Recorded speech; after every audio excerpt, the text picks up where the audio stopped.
안녕하세요. 제도권 주식 분석입니다. 연 배당 15% 그리고 코스피 금융주에 집중 투자하는 코덱스 금융고배당이라는 ETF가 있거든요. 삼성화재를 편입했다가 상한가 이후에 급락했던 그 이슈들을 제가 제도권의 관점에서 정리해드리도록 하겠습니다. 이슈를 간단하게 정리해보면 삼성화재 움직임을 살펴보면 이제 상한가를 쳤다가 다시 제자리로 하루 만에 돌아오는 모습 보였거든요. 이게 왜 이슈가 됐냐면 코덱스 금융고배당 탑10 타겟 위클리 커버드 콜이라는 국내 대표적인 금융고배당 그리고 커버드 콜 조합에서 이 삼성화재를 편입했다라는 거거든요. 그래서 대부분의 종목들이 지난 금요일날 상승을 보였는데 이 삼성화재 편입으로 인해서 주가가 전반적으로 하락했다라는 것이 이슈였습니다.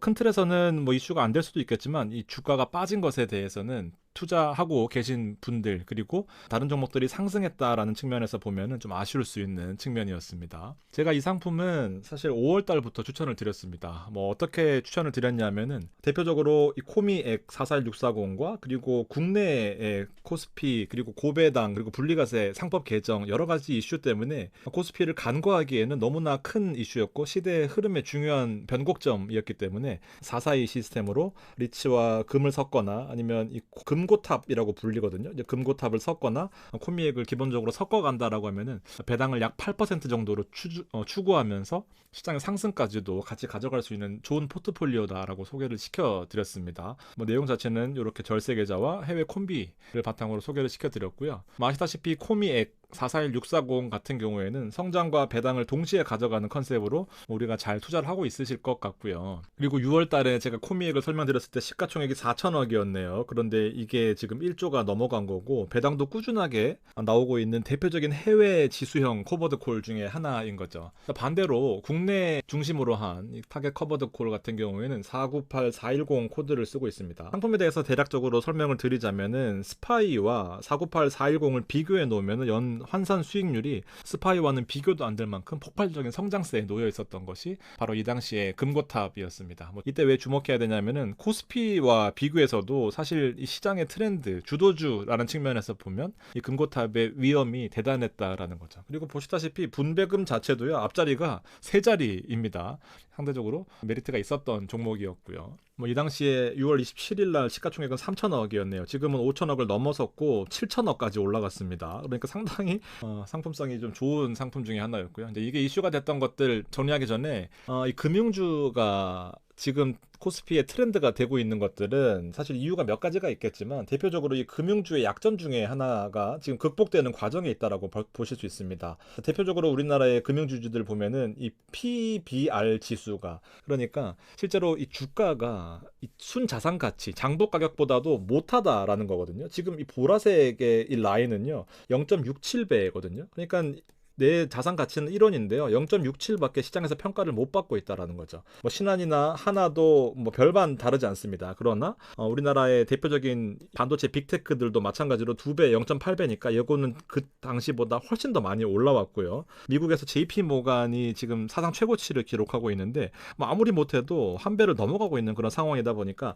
이게 정상화되는 과정에서 기술주가 먼저 올랐고요. 그다음에 얘가 따라오는 그런 과정이 있다라고 보시면 될 것 같습니다. 왜 또 그러냐면은 이 PBR이라고 하는 것은 결과적으로 주가를 올리거나 아니면 순자산 장부 가치를 낮춰야지만 가격이 올라가는 그런 구조거든요. 그러니까 무슨 말이냐면은 가격을 올리려면은 실제로 이 금융주들이 빅테크처럼 투자를 해가지고 막 성장성을 보여줘야지 사람들이 살 거 아니에요. 근데 아무래도 은행주는 그렇게 투자하면 안 되다 보니까 결과적으로 배당을 통해서 이 순자산 장부 가치를 낮춰라라는 거죠. 그러니까 몸을 낮추면은 반대로 분모가 작아지면 분자가 커지는 거 아니겠습니까? 그래서 가격이 올라가는 그런 구조. 그러니까 배당을 해서 몸집을 좀 낮춰라라는 게 지금 상법 개정과 분리과세 확대 이런 제도적인 이슈로 수혜를 받고 있다라고 이해하시면 될 것 같아요. 어쨌든 이걸 정리해보면 코스피 5천 갈 때 상법 개정과 배당 분리과세의 핵심적인 종목이고요. 제가 말씀드렸던 것처럼 주가 변동보다도 배당의 메리트가 있고요. 상법 개정안 이 가는 과정에서는 결국 저 PBR 아까 0.6배, 0.5배 이런 걸 개선하려고 하면은 그다음에 B의 이 비율 PBR이기 때문에 장부 가치를 낮추려면은 결국 배당을 줘라. 배당을 주면은 가격이 상대적으로 이게 떨어지고 얘가 올라간다라고 보시면 되죠. 그래서 한 배 이상으로 만드는 것이 원래 정책적인 기조 중에 하나였습니다.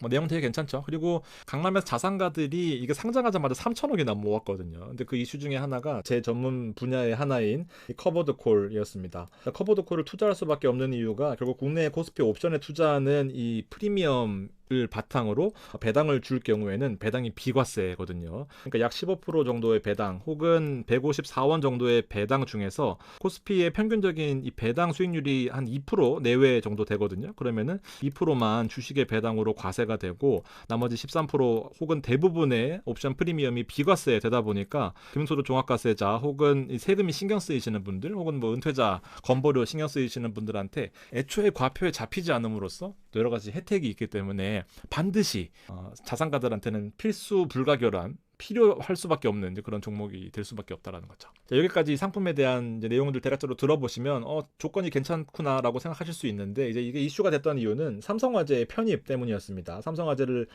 편입했다가 상한가를 치고 그 다음에 다시 제자리로 돌아와 버리니까 아까 마이너스 났던 것이 이제 주말 내내 이슈가 됐던 거예요. 주가가 급등락하고 63만 원 찍었다가 뭐 삼성화재가 다시 급락하고 뭐 이런 일이 있었으니까 이게 이슈였는데요. 제가 제도권에서 좀 근거 있는 내용으로 좀 말씀드려보겠습니다. 자, 주식 유니버스는 보통 주식을 개별적으로 투자하는 것이 아니라 ETF에서 투자하게 되면 대표적으로 이 패시브라는 게 있고요. 그 다음에 액티브라는 ETF가 있습니다. 액티브는 말 그대로 시장의 상황에 따라 유연하게 이 매니저의 역량에 따라서 조절할 수 있는 그 포트폴리오 유연성을 가진 거고요. 패시브는 기초 자산을 따라가게 되어 있습니다. 기초 지수를 뭘로 설정했느냐에 따라서 법적으로 시가총액 기준으로는 95% 이상을 맞춰야 되고요. 종목 비중으로는 50% 이상을 법적으로 맞춰야 됩니다. 이제 이렇게 맞추려고 하는 조건들이 이렇게 나와 있는 거예요. 종목을 어떻게 선정하냐 하면은 이 TR 지수를 설정하는 방법은 이렇게 되어 있습니다. 근데 이것까지는 뭐 아실 필요는 없고 어쨌든 유동성과 재무 성과 그리고 여러 가지 기준들에 의해서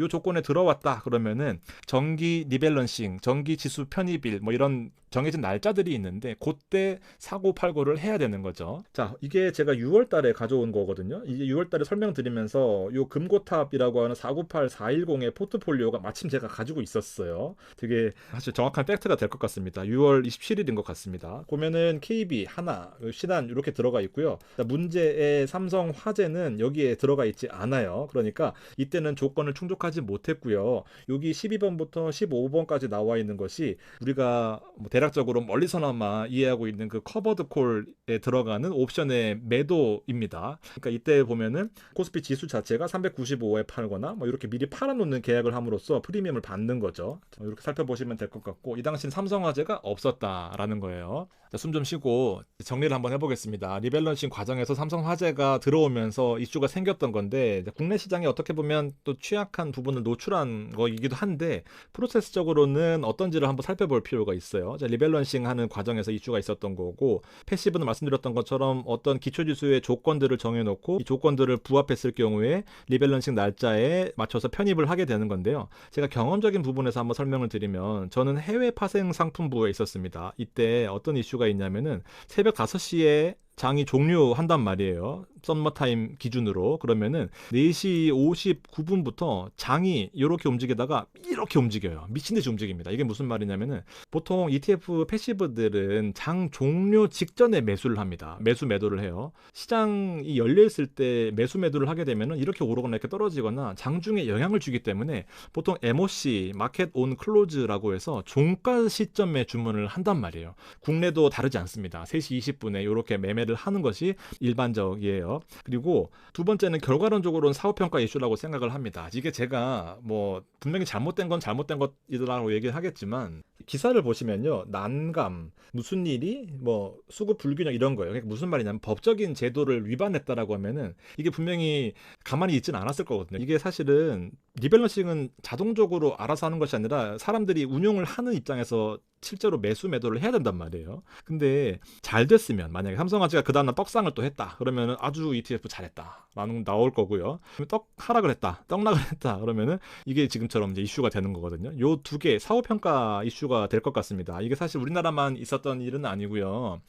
테슬라를 S&P에서 편입한다라는 이슈가 나왔을 때 자, 이게 T1 편입이 리밸런싱 데이트였거든요. 이게 보면은 하루 거래량의 거의 25%가 테슬라에 거래가 됐었던 거고요. 이만큼 거래량이 늘었다가 확 줄어든 거예요. 마찬가지입니다.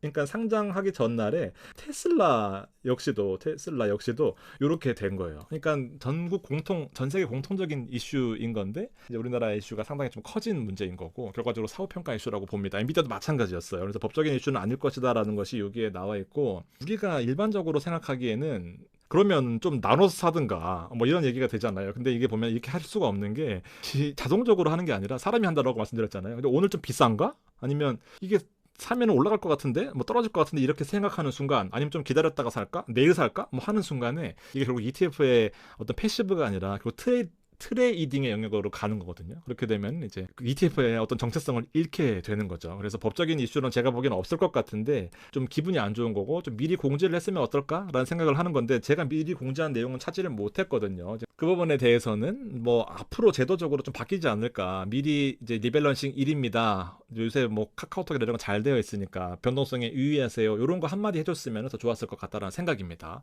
제도적으로 개선이 될 수 있을 것 같은데요. 그건 좀 뭐 제 영역은 아니니까. 그래서 좀 보시면 될 것 같고 어쨌든 이렇게 알만한 기관 사람들은 이렇게 다 하고 있었을 거예요. 근데 이 부분에 대해서는 뭐 제가 뇌피셜인 거고요. 저도 몰랐고요. 다음날 급락한 부분이 좀 아쉬웠다. 대략적으로 흐름은 아시겠죠. 법적으로 잘못한 건 아닌데 제도적으로 원래 이렇게 하는 건데 국내 시장에 또 약점을 노출한 거고 그리고 사람이 또 인위적으로 트레이딩을 하게 되면 그 영역 자체를 사람이 인위적으로 트레이딩을 하게 되면 그 영역 자체를 좀 벗어나게 되는 또 약점이 있는 거죠. 이 종목뿐만 아닐 거예요. 미국도 마찬가지로 이런 일이 있는 거고요. 그래서 제가 좀 설명드릴 부분은요.